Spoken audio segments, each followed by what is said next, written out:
I was massaging him. This was in Bhaktivedanta Manor. And for some reason we would always have a bottle of mustard oil and it was always one of those little aluminum tins of sandalwood oil, which he would use sandalwood oil on his head for massage, unless he was ill. Then there was no cold oil applied to his head. And then mustard oil on the rest of his body. And he would sometimes, during massage, he would put the lid back on the oil, on the mustard oil. So this particular day, I was sitting behind him, and I was rubbing his head with sandalwood oil. And after finishing his head, then I was doing that. We were alone in the room.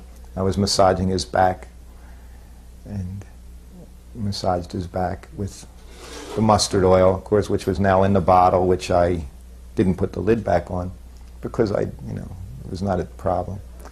Anyway, I got up from his back and proceeded to move around to his side, and I knocked the bottle of mustard oil over on the floor. So immediately he turns around and sees, and he said, "Why didn't you have the lid on the mustard oil?" He said, "You're so foolish." He said, "You will be intelligent when you're 80, he said to me. And he said, "Get a cup." So I ran into the next room and I got a cup. And Prabhupada, both Prabhupada and I, now this was a little bottle of mustard oil, and we got the mustard oil, we were putting it on our hands and scraping it into the cup. Scraping, until we got basically all the oil up on the floor. He said, "Now use that oil," he said, "on my body." Because Prabhupada, this was another quality, never ever waste, never ever waste anything. Whatever you use, whatever you take, you use it. Whatever prasadam you take, you finish it. That was always. So he had me do that.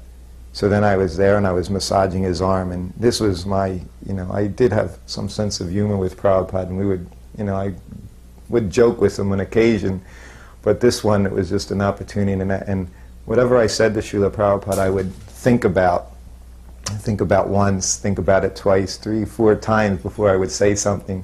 So a few minutes went by and I'm massaging Prabhupada, and he's very quiet. He just got done yelling, and he's very quiet with me, and I'm very quiet, and I'm thinking. So finally, I'm massaging his arm and rubbing, and I said, "Srila Prabhupada," I said, "thank you so much." I said, "I thought it would take a lot longer than that." And he cracked up laughing, and it just everything, it was so funny. He found it very amusing, I said, "I thought it would take so many more." I said, "I thought it would take so much longer," I said, "to become intelligent." So he was real pleased with that, that was funny.